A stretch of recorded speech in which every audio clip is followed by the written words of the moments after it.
Hi everyone, thanks for joining me. I volunteered to bring dessert for a holiday gathering and I decided to try a Buche de Noel or a Yule Log cake. Sometimes you see them in patisseries or fancy bakeries where it looks like a log and there might be a big piece with a little branch sticking out, and sometimes they're decorated with like rosemary and candied cranberries and things like that. I'm not gonna do fancy decorations like that. So technically, is it still a Yule log or is it just a Swiss roll cake? Either way, I'm making a chocolate sponge cake rolled up with peppermint whipped cream and covered in a light chocolate buttercream frosting. So come eat with me, Lori Ann Lee, as we make a Buche de Noel. I am ready to start my stabilized whipped cream.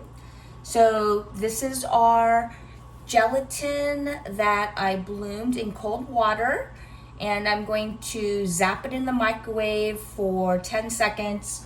I'll stir it and make sure it gets all incorporated, and then it will be ready to add into our soft peaked whipped cream. I just took the bowl and the whisk attachment out of the refrigerator. I want everything super cold, so that's why they were in there. I have a cup and a half of heavy whipping cream. I'm gonna put that in the bowl. I have 1/4 cup powdered sugar. I'm going to add just a pinch of salt. And I'm going to use 1 teaspoon of peppermint extract. So I'm going to add that in there. So I'm going to start this on medium-low, and we'll let this go for a little bit. And then we'll add in our gelatin mixture when this has reached soft peak. So these are soft, almost medium peak. So and now it's time for me to add in the gelatin. I have a strainer that has these little handles, so it'll sit on the edge of a bowl. So I'm going to use that to strain in the gelatin. And that was perfect because I see little bits of gelatin still, and so that is not in our whipped cream. And now I'm going to turn this back on to get this to stiff peaks. Now the reason it's important that I'm stabilizing this whipped cream with the gelatin is because oftentimes if you're not just using whipped cream immediately, it'll weep. Means liquid will pour out of it. So especially when I'm going to add this as a filling into my rolled up cake, I don't want the whipped cream to weep and then make the cake soggy. So that's why it's so important to make stabilized whipped cream for this recipe. This looks perfect for this application. So I have some thick whipped cream that will be great for filling our rolled cake. I'm gonna transfer this to a smaller container and I'll wrap it and put it in the refrigerator until it's ready to fill my cake. The cake portion of this recipe is pretty straightforward. We're going to use some all-purpose flour, kosher salt, sugar that I've portioned out for different parts, and we're going to use the protein of 6 eggs. We're actually going to separate the whites from the yolks and treat those separately to help bring body to our cake. And there's one ingredient you may not be familiar with. So for this recipe, we're going to use half cocoa powder, so regular unsweetened cocoa powder. I'm using Hershey's. But then we're also going to use Dutch processed cocoa powder. So this is Guitar brand. So Dutch processed cocoa powder has alkali in it already, so that will help with rising. So we're going to use 2 tablespoons of both of those. As far as equipment, I'm going to use my KitchenAid stand mixer. I have a whisk to help me mix up my dry ingredients, bowls that I'm going to use to help me separate my eggs, and we're going to bake the cake on a baking sheet lined with parchment paper. So not a lot of complicated ingredients or equipment. Let's get started. The first thing we need to do is combine our dry ingredients. So I have a half a cup of all-purpose flour, and I'm going to add 2 tablespoons of both the Hershey's unsweetened cocoa and the Dutch processed cocoa. It's a heaping tablespoon, and I'm using a flat edge tool so I can scrape that off and get accurate measurements. Just like measuring all dry ingredients, you want a nice level scoop. So that's 2 tablespoons of the Dutch processed cocoa. And now I want 2 tablespoons of the unsweetened cocoa. Same thing, taking a scoop and leveling it off. So now I have all of my cocoa powder. And to this, I'm going to add my kosher salt, which is just a 1/4 teaspoon. Add that in. And now I'm going to whisk those ingredients together. The next thing I need to do is separate my eggs so that the whites and yolks are not in the same containers. To help me do that, I have 2 bowls, the same size, and have 1 bowl that's slightly smaller. So, one at a time, I'm going to break an egg into this smaller bowl. And I noticed that a piece of shell got in there, so I need to pick that shell out. Okay, that was easy. So I have 1 cracked egg in here. I have clean hands. I'm just going to actually scoop out the yolk in my hand, and the whites are dripping out underneath. Can you see that? So in this bowl, I can now see there's no bits of shell or egg yolk broken in there. So I'm going to pour that into the larger egg white bowl. So I have egg white, egg yolk, and ready for my next egg to break.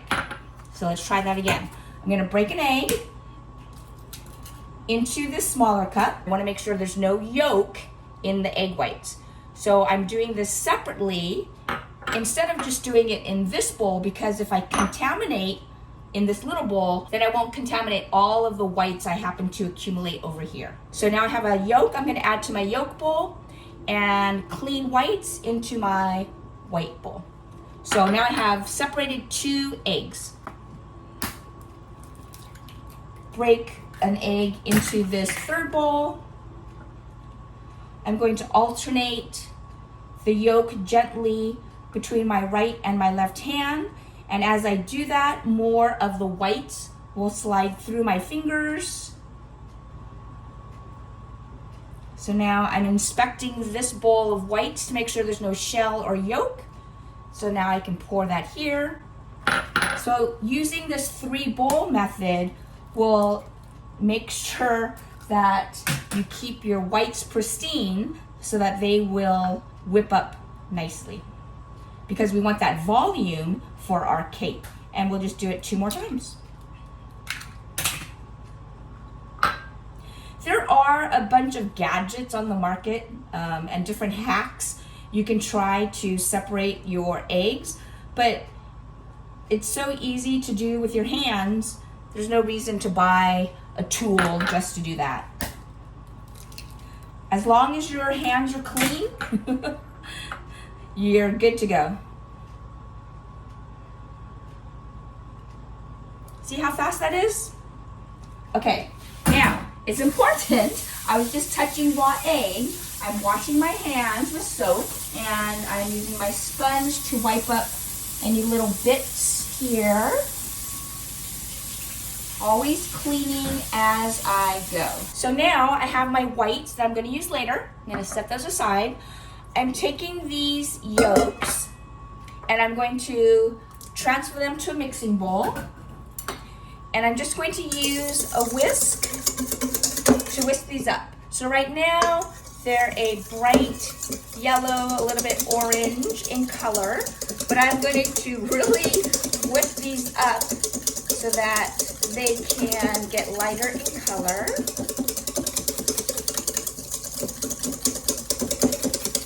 And as I do this, these yolks should get thicker. So here's the bowl flat on the counter. and I'm lifting it up so that let me turn towards the camera. I'm lifting it up so that the yolks will pool and I'll be able to get more air into them.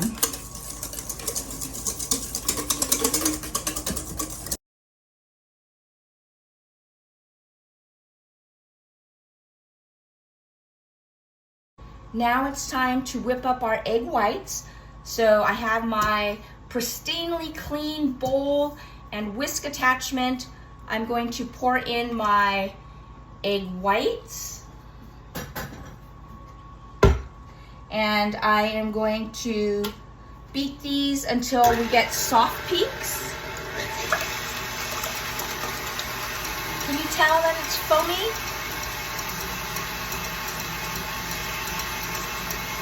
The egg whites are super foamy and now they're opaque. It's almost time to gradually add in sugar.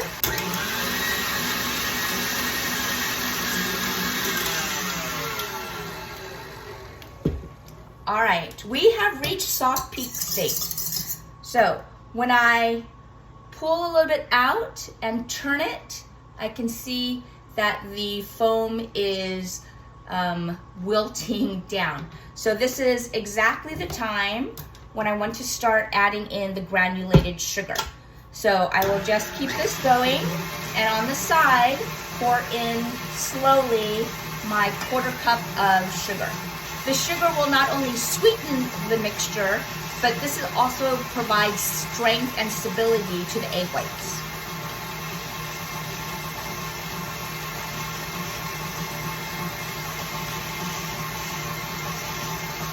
All right, the sugar is in now, and the egg whites are starting to get glossy looking.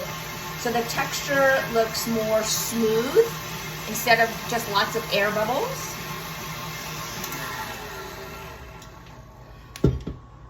I want to make sure, so you can see it's still soft, but I want to now use a rubber spatula and just scrape down the sides to make sure all of that sugar is incorporated. And we're almost there.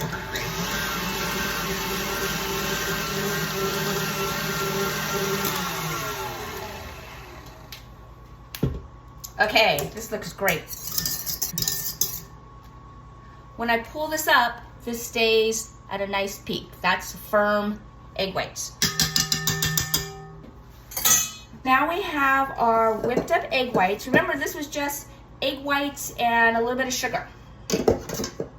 So I have this, and we need to incorporate that into this now very firm chocolate mixture. So we're going to gently incorporate these by folding the egg whites into the chocolate. To do that, I'm going to add the egg whites in batches. So I'm going to add a little bit first, because right now the chocolate is so hard, the chocolate mixture is so firm that in order to incorporate all of this light fluffy air, it'll just deflate it all. And so I'm going to gently incorporate a little bit of this egg white just to get the chocolate portion back to a consistency that will mix well. Okay, much, much better. So now that hard chocolate mixture is nice and smooth and ribbony. So now I will be able to fold in the rest of the egg whites without deflating them. This is like tempering eggs, like when you cook on a recipe where you add hot liquid to egg yolks a little bit at first so that you don't scramble your eggs. Similar process to that. The last thing I want to do before I fold in my egg whites is prepare my baking sheet parchment paper. So I'm just going to spray a little pan on it. That will help with the release. Okay, so I'm going to do this in 2 batches. There's half of the remaining egg whites. And to fold it, I'm going to press down, turn it over and rotate my bowl. Press down, scoop it up, turn my bowl, press down, turn. So this is folding. What we're trying to do is to incorporate these two mixtures without deflating all of those wonderful airy light egg whites, okay? So I'm going down to scrape the bottom of the bowl, and as I turn my bowl, I'm folding my spoon over. So I'm taking what's on the top and bringing it to the bottom, and whatever's on the bottom, I'm bringing to the top. I'm scraping the sides as I go. So this is a gentle way to mix the two portions together. That looks pretty incorporated. So now let me add the rest of these egg whites. We went through all of that trouble to whip up those egg whites and to stabilize it with sugar. And now we are gently folding so that we don't deflate all of those air bubbles. Did you ever watch Schitt's Creek? The the chicken enchilada recipe? Fold in the cheese, fold in the cheese. I don't know what fold means. So unlike David and Moira, who didn't know how to fold, now you know how to fold. So here's our batter. It's ready to go. And now I'm going to gently pour in my batter. And I'm very gently gliding. I'm not pressing down. That's the beauty of an offset spatula. It lets you, because it's not completely flat here, it lets you flatten things. It's great for like icing cakes also. I'm bending down to get eye level, and I think that looks good. This is going to go into a 350-degree oven for 12 to 14 minutes. And I pull the cake out. The test for this is to press down lightly and it bounced back up. So it's done. I have it on a rack. So I'm going to use my offset spatula just to go around the edge. I have a clean dish towel that I'm going to sprinkle powdered sugar. This will help the cake release. Think of it as a sweet anti-stick mechanism. And now I'm going to turn this cake onto this powdered sugar lined towel so we can roll up the cake. Here we go. Oh, that worked easily. Cake pan. All right, so here's the parchment paper I am releasing. The only thing I need to do is actually, I need to scoot. Oh no, come on, scoot. I'm gonna scoot this to the end of the towel. I'm going to roll this cake from the short end into a tight curl.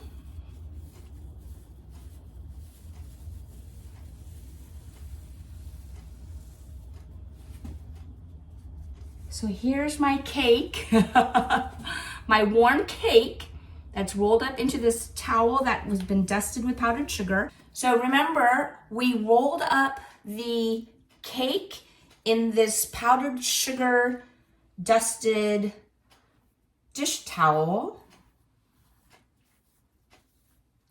And because we did that when the cake was warm, you can see that it has this edge curled. We're going to fill this up with the whipped cream. So just add in all of this. Oh, it smells like peppermint whipped cream, and I'm using my offset spatula. So that was all of my lovely peppermint whipped cream. I'm gonna turn this slightly just to make it a better angle for me to roll it back up. Okay, so I'm starting on this end. I'm trying to roll it up as tight as possible. And then I will put this in the refrigerator overnight. And then tomorrow we'll make some frosting and frost this up. All right, we are ready to move on to our buttercream frosting. For this recipe, we are using butter, powdered sugar, cocoa powder, and for a really rich cocoa flavor, I chose to use my Dutch processed cocoa instead of my Hershey's. I guess I could have done half and half, but I decided just to go ahead with the Dutch process. We have some heavy cream, a little vanilla, and kosher salt. Simple buttercream frosting. We're going to use my handy dandy KitchenAid stand mixer. The first thing we're going to do is whip up the butter until it's nice and light. So I have the butter sitting out on the counter all morning, so it is soft and room temperature. I'm using my paddle attachment, and I'm just gonna whip this up until it gets nice and light and airy. Okay, the butter has been going for a couple of minutes. It is nice and light. It's a very pale color. So now I'm going to start adding in my powdered sugar. I have 1.5 cups of powdered sugar, but I only wanna add a little bit at a time. So I'm gonna start it on very low speed. I wanna make sure that the powdered sugar and the butter are fully incorporated, and so that's why I don't want to just add it all at once. Now that it's started to mix, I'm gonna turn it up to number 2. Okay, looks like it's starting to come together, so I'm going to scrape the paddle. I'm going to scrape the sides of the bowl because I can see powdered sugar on the sides. I'm going all the way to the bottom to make sure that any powdered sugar that is in the very, very bottom gets incorporated. Now I'm going to add another third of my powdered sugar.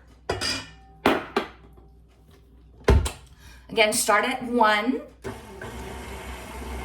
Because I don't want that powdered sugar blowing all over my kitchen.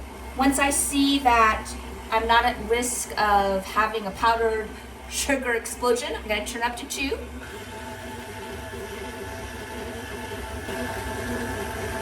That looks good. So now I'm going to, again, turn it off. Scrape off the paddle. Scrape down the sides. And get all the way down to the bottom.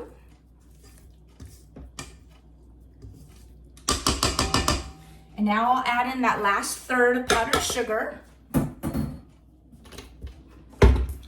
And repeat. Okay, let me take a look.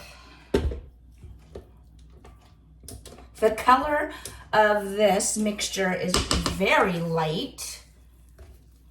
It's not completely white, but it definitely does not look like butter when we started. Here's the texture. Okay, the next thing I'm going to do is add in 5 tablespoons of cocoa powder. And I'm going to beat this until it is smooth. Again, cocoa powder is very light and airy, so I'm starting it on 1. Okay, that's starting to mix in with the butter, so now I'm going to turn it up to 2.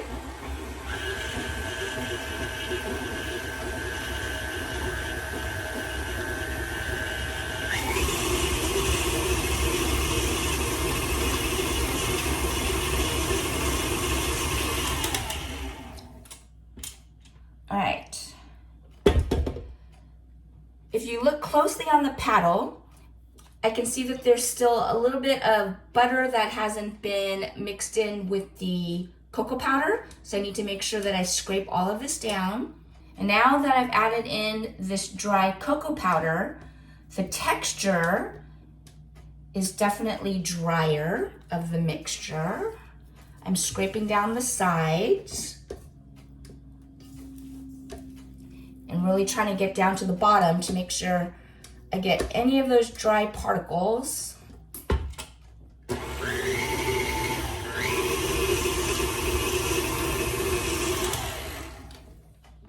Okay, that looks better. So now I'm going to add in the last of the ingredients. So I'm adding in some heavy cream and a little bit of vanilla. And lastly, just a pinch of salt.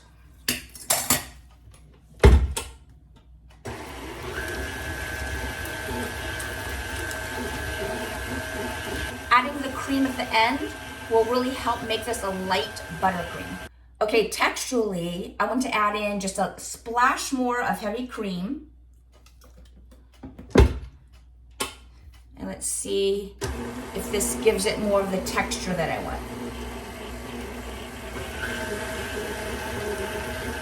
Okay, yes, definitely.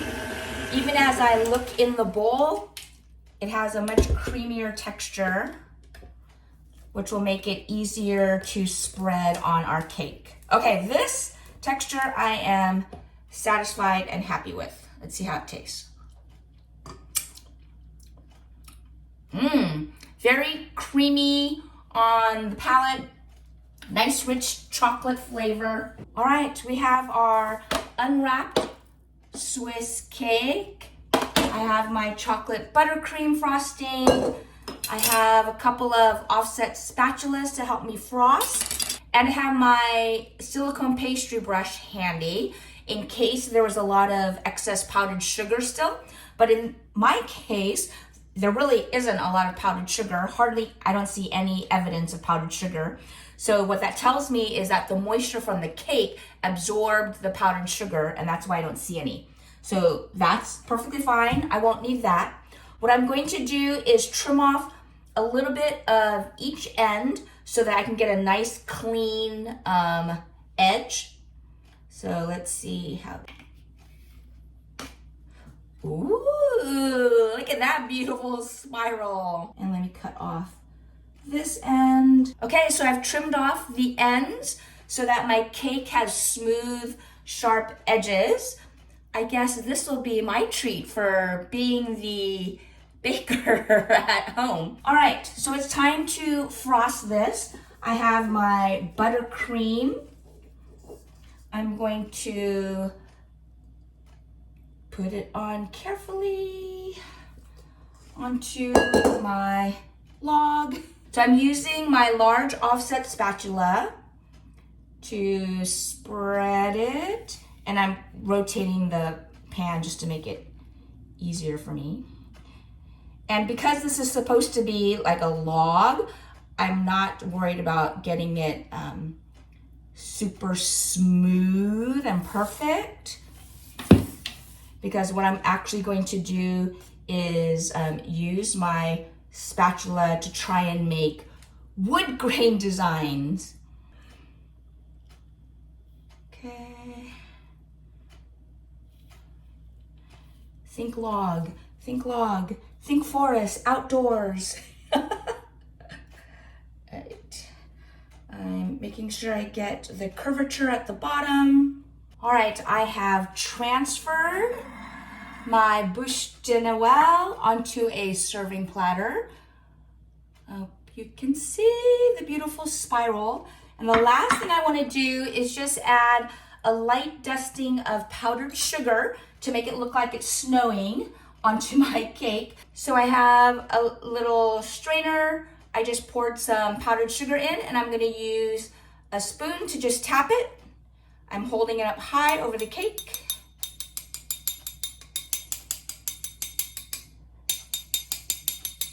To give it a fresh in the outdoor snow finish. All right, I have dusted this cake with powdered sugar. Let me turn it so you can see the other angle. There is my Buche de Noel, my Yuletide log, chocolate sponge cake filled with peppermint whipped cream, and it was coated with a light layer of rich buttercream chocolate frosting, and I just sprinkled it with powdered sugar. Ta-da! I made a Buche de Noel. All right, time for the chef kiss.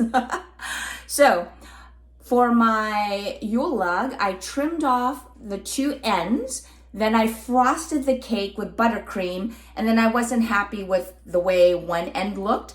So I have a thin sliver of cake that has the chocolate buttercream on it because I wanted it to have a cleaner edge. Let's try. I'll try the part that has buttercream. So I have my light chocolate sponge, the peppermint whipped cream spiral, and my chocolate buttercream. It's very tender. Looks nice and soft. The crumb is a little, it looks a little dense, but let's see. Maybe that's just how it looks. Here we go.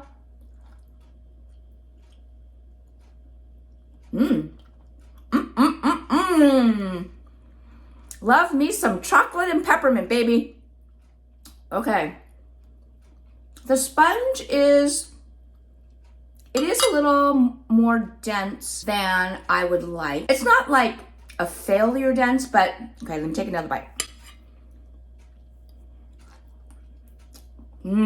My favorite flavor combination, mint and chocolate. Okay, the stabilized whipped cream is holding up nicely. It didn't weep and turn back to liquid, so that is great. The chocolate buttercream, that is a great chocolate buttercream frosting. It has a rich chocolate flavor, but the texture is super light because I added in that cream at the end. It's smooth on my tongue. Like I said before, I'm not usually a huge buttercream frosting fan because it's usually too sweet, but this is good. I think what happened with the cake is when I whipped up the egg yolks, because I was doing it by hand, it didn't get as light as it should have. So next time I will make sure I use my electric hand mixer to really work those egg yolks so they get thicker and lighter. And I think that will really help the texture of this cake. Thanks again for joining me. I am so pleased with the way my Buche de Noel turned out. And I want to give a shout out to June C. from Delish, who I originally saw a video of hers making this. And so I made it for my holiday party. I actually have a platter here of all of the desserts I'm bringing to my gathering. So I have the Buche de Noel, I have the tempered chocolate dipped shortbread cookies, and then I forgot that someone was gluten-free, and so I was looking online and I found a quick, easy, gluten-free almond cookie, and so those are here on the bottom. But I'm very happy with all of the baking I did the last couple of days. I'm excited to share these treats with people I see tonight, and I'm glad I could share this whole process with you. Thanks again for joining me. Try them out and let me know how they go.